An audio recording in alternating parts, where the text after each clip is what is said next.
बिहार के मेरे भाई बहनों, बिहार के मेरे मालिकों, मैं आपका बहुत बड़ा कर्जदार हूं।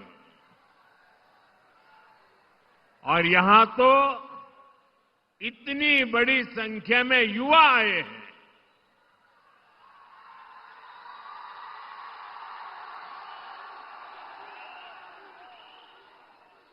इधर में बहुत बड़ी मात्रा में माताएं बहनों का दर्शन कर रहा हूं।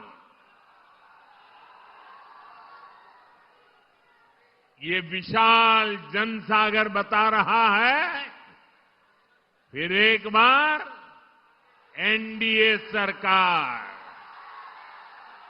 फिर एक बार, फिर एक बार, फिर एक बार बिहार में फिर से सुशासन सरकार। साथियों, छठ महापर्व के बाद ये मेरी पहली जनसभा है। छठ महापर्व बिहार और देश का गौरव है। देश और दुनिया में छठ महापर्व मनाया जाता है। हम छठ के गीत सुनते हैं तो भाव विभोर हो उठते हैं।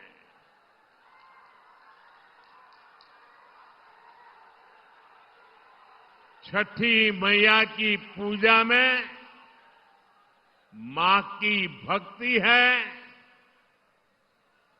छठी मैया की पूजा में समता, ममता और सामाजिक समरसता है।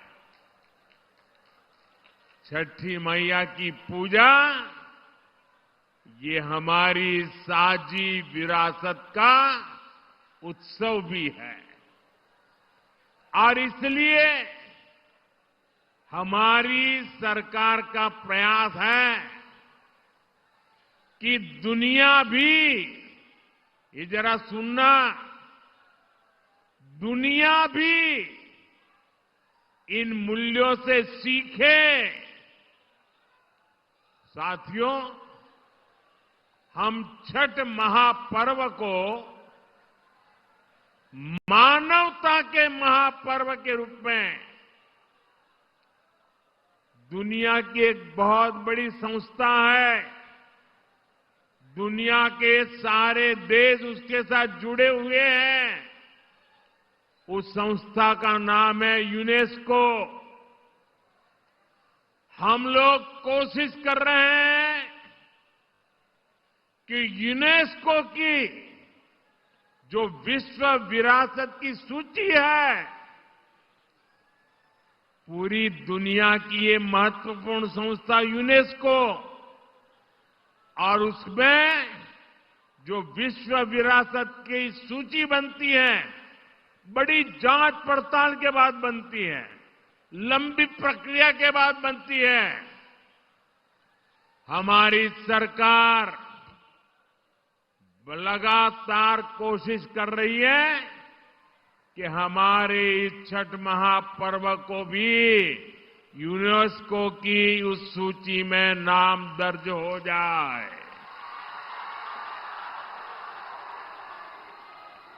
मुझे बताइए, हर बिहारी को गर्व होगा कि नहीं होगा? जरा पूरी ताकत से बताइए। जब दुनिया में ये महान विरासत के रूप में उसका नाम लिखा जाएगा, हर बिहारी को गर्व होगा कि नहीं होगा? हर हिंदुस्तानी को गर्व होगा कि नहीं होगा? साथियों, इसी दिशा में हम एक और अभियान भी शुरू करने जा रहे हैं, क्योंकि हम चाहते हैं कि नई पीढ़ी भी इस छठ महापर्व में गीतों की जो महान परंपरा है, गीतों के माध्यम से एक पीढ़ी को दूसरी पीढ़ी तक छठ महापर्व की संस्कार प्रक्रिया चलती है। उसको देशव्यापी ताकत देने के लिए हम पूरे देश में विभिन्न कलाकारों द्वारा छठ पूजा के भजनों की एक स्पर्धा करने वाले हैं। और छठ पूजा के पहले स्पर्धा कर रही है ताकि नए नए कलाकार, नए नए गीत, नई नई भक्ति, नई नई भावना, इसको व्यक्त करने का देश की हर भाषा के लोगों को मौका मिले। इसमें जनता ही चुनेगी कि उन्हें कौन कौन से गीत सबसे ज्यादा अच्छे लगते हैं।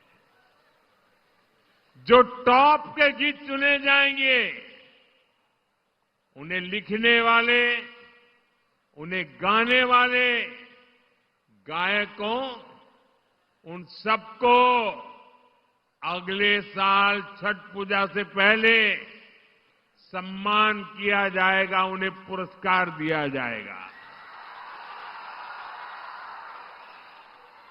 और ये विचार मुझे इसलिए आया कि मैं इस बार ट्रैवलिंग में जब होता था, रात को सोने से पहले जब थोड़ा समय रहता था, सुबह जब योगा करता था, तो मैं छठी मैया के भजनों को सुनता था। और उसमें मैंने देखा कि एक विदेशी महिला इतने बढ़िया तरीके से छठी मैया के गीत गा रही। मैंने एक नागालैंड की बेटी को देखा,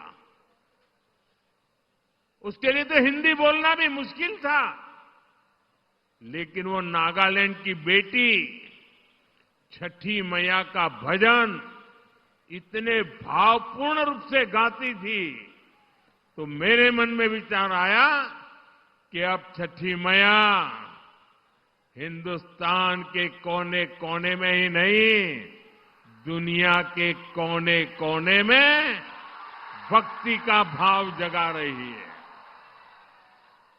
और इसमें से ये अभियान करने का विचार मेरे मन में पैदा हुआ।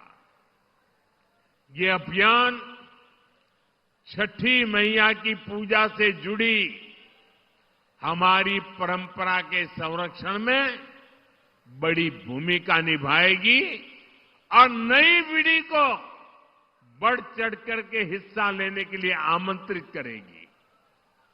लेकिन साथियों, आपने देखा है, ये आपका बेटा तो छठी मैया का जय जयकार दुनिया में कराने में लगा है। दूसरी तरफ ये कांग्रेस और ये आरजेडी के लोग क्या कर रहे हैं? क्या कर रहे हैं? छठी मैया का अपमान कर रहे हैं। क्या कर रहे हैं? क्या कर रहे हैं? क्या कर रहे हैं? आप मुझे बताइए, क्या कोई कभी चुनाव में वोट पाने के लिए छठी मैया का अपमान कर सकता है क्या? क्या ऐसा अपमान बिहार सहन करेगा क्या? क्या ऐसा अपमान हिंदुस्तान सहन करेगा क्या? क्या मेरी माताएं जो निर्जला उपवास करती है, क्या वो सहन करेगी क्या? आरजेडी कांग्रेस के लिए कैसी बेशर्मी से बोल रहे हैं।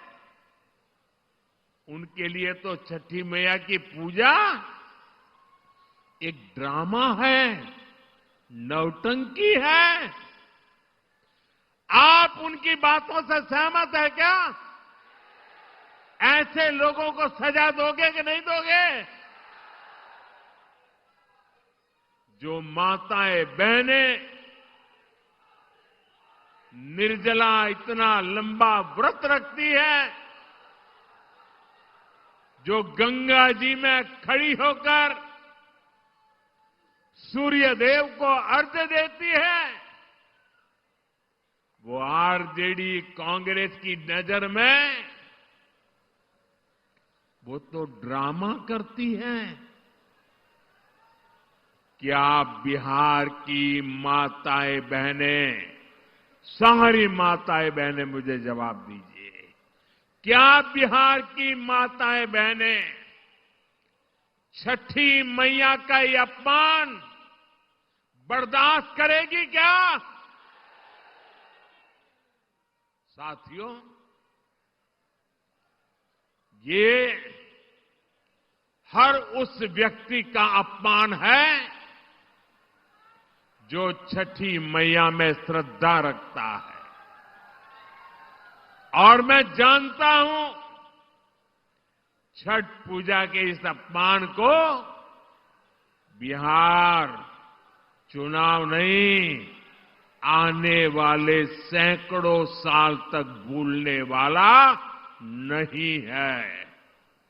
मैं छठी मैया की भक्ति को समझता हूं और इसलिए कहता हूं, सैकड़ों साल तक इस अपमान को छठी मैया की पूजा करने वाला कोई नहीं भूलेगा। साथियों,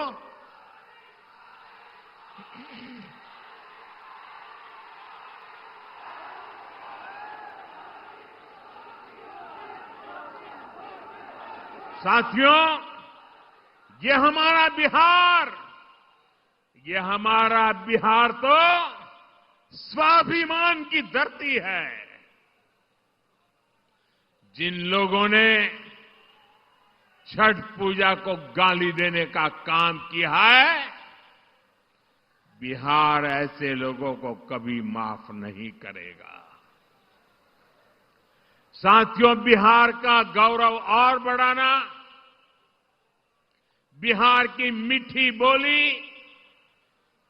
बिहार की संस्कृति, इसे दुनिया के कोने कोने में ले जाना, बिहार का विकास करना, एनडीए भाजपा की ये सबसे बड़ी प्राथमिकता है। जब भारत समृद्ध था, आर्थिक रूप से ज्ञान विज्ञान की सबसे बड़ी ताकत था, तब उसमें बिहार की बहुत बड़ी भूमिका थी। इसलिए आज विकसित भारत बनाने के लिए भी बिहार का विकसित होना बहुत जरूरी है। साथियों, आरजेडी कांग्रेस कभी भी बिहार को विकसित नहीं बना सकते। इन पार्टियों ने बरसों तक बिहार पर एक छत्र राज किया, लेकिन इन्होंने आपको सिर्फ विश्वासघात दिया है। आरजेडी और कांग्रेस वालों की पहचान 5 चीजों से है। अगर मेरी बात सच लगे तो मुझे आपका अनुमोदन चाहिए, मुझे आपका साथ चाहिए। क्या किया है आरजेडी वालों ने, क्या किया है कांग्रेस वालों ने, क्या किया है जंगल राज वालों ने? मैं 5 शब्दों में उनके कारनामों की कथा कहना चाहता हूं। ये 5 शब्द कौन से हैं? कट्टा है कि नहीं है? कट्टा, क्रूरता है कि नहीं है? कटुता है कि नहीं है? कुशासन है कि नहीं है? करप्शन। मैं दोबारा बोल देता हूं, कट्टा, क्रूरता, कटुता, कुशासन और करप्शन, ये जंगल राज की पहचान है कि नहीं है? आरजेडी की पहचान है कि नहीं है? उनके साथियों की पहचान बन गई है कि नहीं बन गई है? जहां कट्टा क्रूरता का राज हो, वहां कानून दम तोड़ता है। जहां कटुता बढ़ाने वाली आरजेडी कांग्रेस हो, वहां समाज में सद्भाव मुश्किल होता है। जहां आरजेडी कांग्रेस का कुशासन हो, वहां विकास का नामो निशान नहीं होता है। और जहां करप्शन हो, वहां सामाजिक न्याय नहीं मिलता। गरीब का हक लूट जाता है। सिर्फ और सिर्फ कुछ परिवार ही फलते फूलते हैं। आप मुझे बताइए, ऐसे लोग क्या कभी भी, मैं जरा आपसे सुनना चाहता हूं, क्या ऐसे लोग कभी भी बिहार का भला कर सकते हैं क्या? बिहार का भला कर सकते हैं क्या? बिहार का भला कर सकते हैं क्या? बिहार का भला कर सकते हैं क्या? साथियों, बिहार को आगे बढ़ाने के लिए उद्यम चाहिए, उद्योग चाहिए, और उद्योग के लिए जमीन, बिजली, कनेक्टिविटी और कानून का राज चाहिए। अब सोचिए, जिनका इतिहास जमीन कब्जाने का हो, वो क्या किसी उद्योग को जमीन देंगे क्या? जिन्होंने बिहार को लालटेन युग में रखा, वो बिजली दे पाएंगे क्या? जिन्होंने रेल को लूटा, वो बिहार में कनेक्टिविटी बढ़ाएंगे क्या? जिन्होंने भ्रष्टाचार और घोटाले के रिकॉर्ड तोड़ दिए, वो कानून का राज ला सकते हैं क्या? साथियों, बिहार ने भाजपा एनडीए का सुशासन देखा है।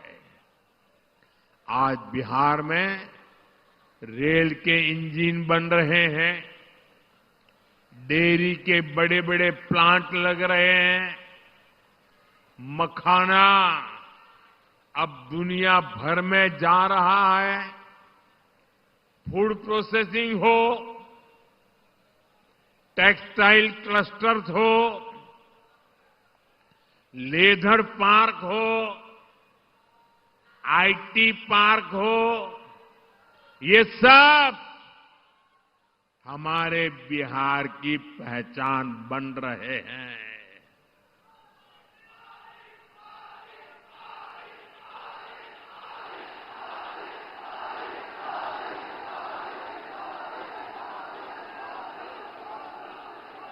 साथियों, कभी बिहार अपनी जरूरत के लिए मछली बाहर से मंगाता था। आज बिहार अपनी जरूरतें तो पूरी करता है, लेकिन बिहार के मेरे भाई बहन मछली दूसरे राज्यों को भी भेज रहे हैं, कमाई कर रहे हैं। ये आत्मनिर्भरता का कितना बड़ा उदाहरण बना है। साथियों, एनडीए का संकल्प है बिहार में पढ़ाई, कमाई, दवाई और सिंचाई, इसके भरपूर अवसर बने। बिहार का बेटा बेटी अब पलायन नहीं करेगा, बिहार में ही काम करेगा, बिहार का ही नाम करेगा।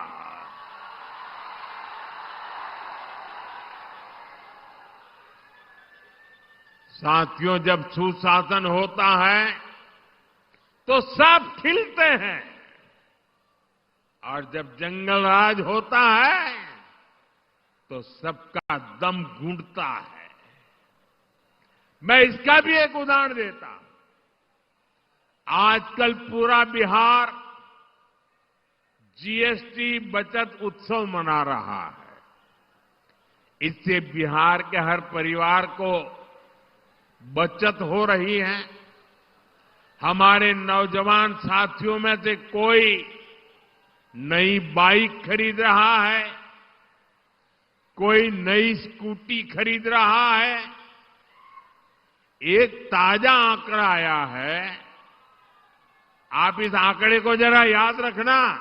ये सारे इतने उत्साही नौजवान मैं देख रहा हूं, जरा आंकड़ा याद रखना। पिछले साल यानी एक साल पहले इसी सितंबर अक्टूबर के महीने में बिहार में 50,000 मोटर बिक्री हुई थी। मोटरसाइकिल 50,000 मोटरसाइकिल की बिक्री पिछले 12 महीने पहले हुई थी। इस साल जीएसटी बचत उत्सव में इस वर्ष के सितंबर अक्टूबर के महीने में बिहार में करीब 1.5 लाख मोटरसाइकिल बिकी है। ये मेरे बिहार के युवा की ताकत है कि नहीं है?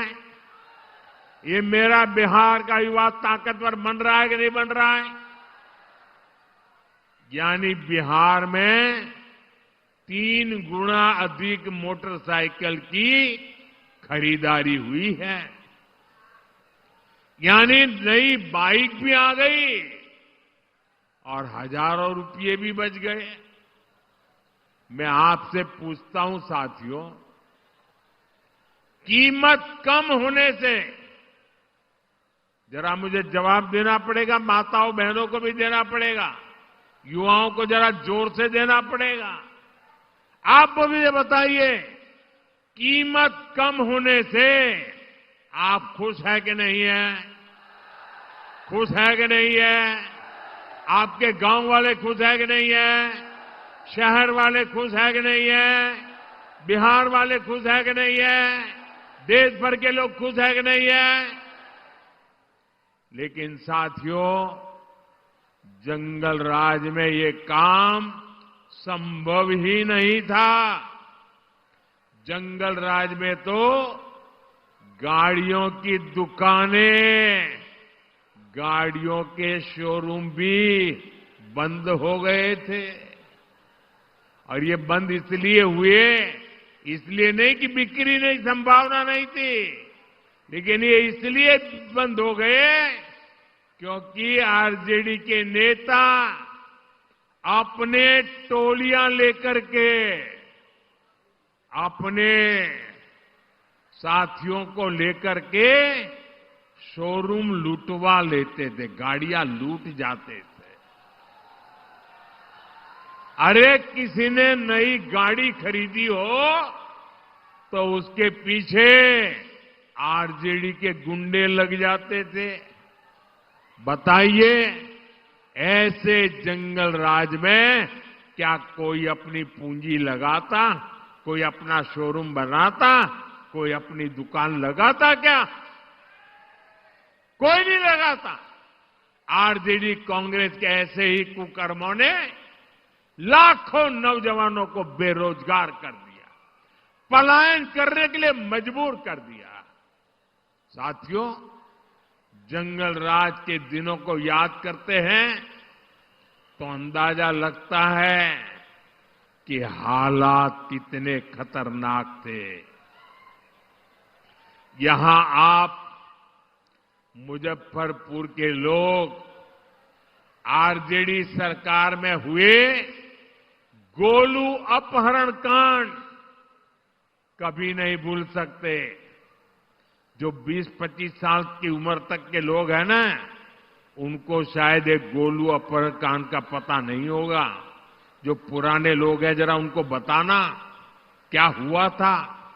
इसी शहर में साल 2001 में स्कूल जाते हुए एक छोटे से बच्चों को, एक बालक को अपराधियों ने दिन दहाड़े किडनैप कर लिया था और बदले में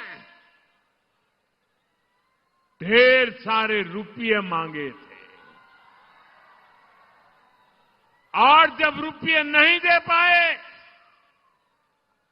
तो इन आरजेडी के चट्टे बट्टों ने उस गोलू को, वो छोटे से बच्चे को उसके टुकड़े कर दिए। मेरे भाइयों बहनों, उसके टुकड़े कर दिए, बेरहमी से उसे मार दिया गया। पूरे बिहार के जंगल राज में आए दिन ऐसी घटनाएं घटती थी, ऐसे हालात बना दिए गए थे। आरजेडी के शासन में करीब करीब 35 से 40 हजार से ज्यादा अपहरण हुए थे। आज के युवा कल्पना कर सकते हैं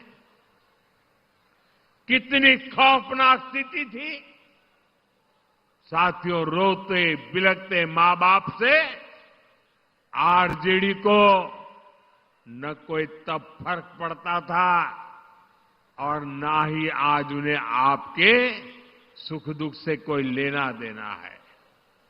आपकी किसी चिंता से उनका लेना देना नहीं है। आरजेडी कांग्रेस की नीयत क्या है तो इनके ताजा प्रचार से ही पता चलता है।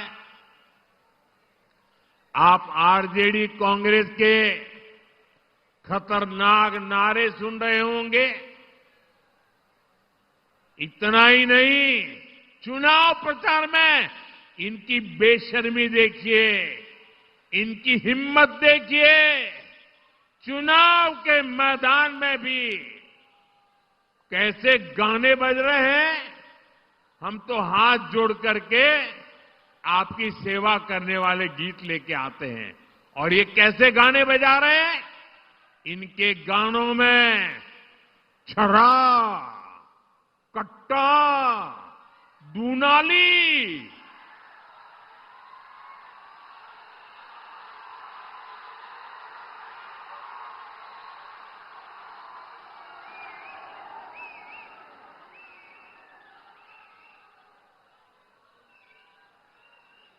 मैं तो सोच नहीं सकता भाई। ये छुरा, कट्टा, डूनाली, इसके गाने और चुनाव के मैदान में। इनका मनसा का ये प्रतिबिंब है, उनकी सोच का प्रतिबिंब है। आरजेडी कांग्रेस वाले बहन बेटियों को उठा ले जाने की धमकियां दे रहे हैं। ये बहन बेटियों को उठाने का खेल चल रहा है, डराया जा रहा है। मेरे नौजवानों को ये बताइए, क्या आपको ये सब स्वीकार है? क्या ये मंजूर है? क्या बिहार की धरती से इन्हें उखाड़ फेंकना चाहिए कि नहीं उखाड़ फेंकना चाहिए? साथियों, बिहार आत्मनिर्भर भारत अभियान की धुरी बनने जा रहा है। बिहार के हर जिले में कुछ न कुछ ऐसा है जो दुनिया के बाजार में छा सकता है। और साथियों, मेरा सपना है कि दुनिया की हर रसोई में कोई न कोई खाने का ऐसा पैकेट जरूर हो जो मेड इन इंडिया हो, मेड इन बिहार हो।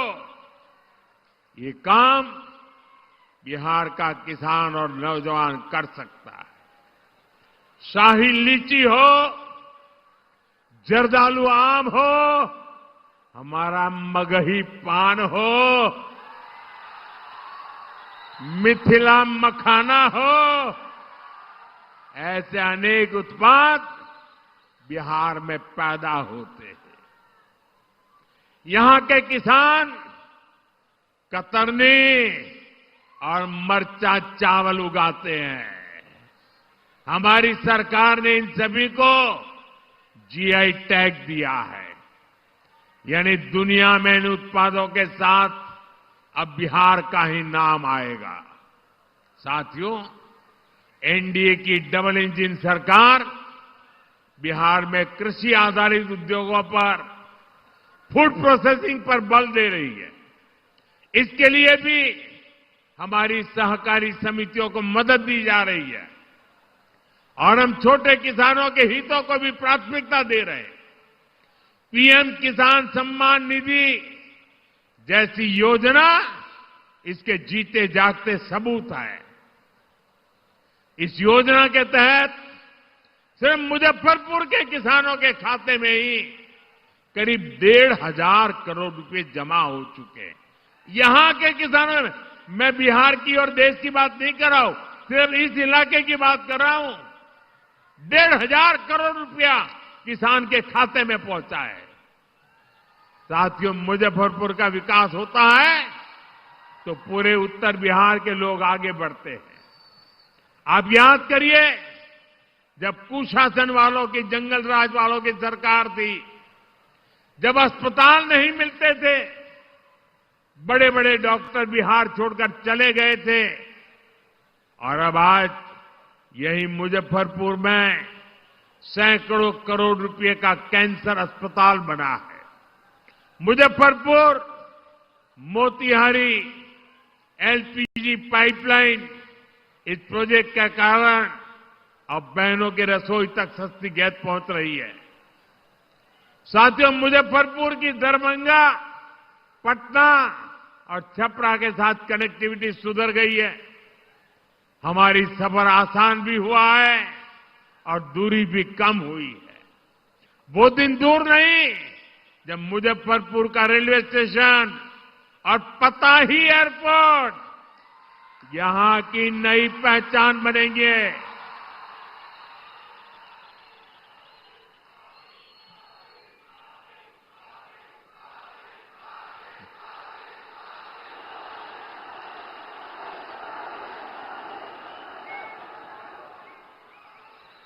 साथियों, ये धरती राजेंद्र बाबू, जेबी कृपलानी, जॉर्ज फर्नांडिस और कैप्टन जयनारायण निषाद की कर्मभूमि रही है। जानकी वल्लभ शास्त्री, बाबू देवकीनंदन खत्री, राम वृक्ष बेनीपुरी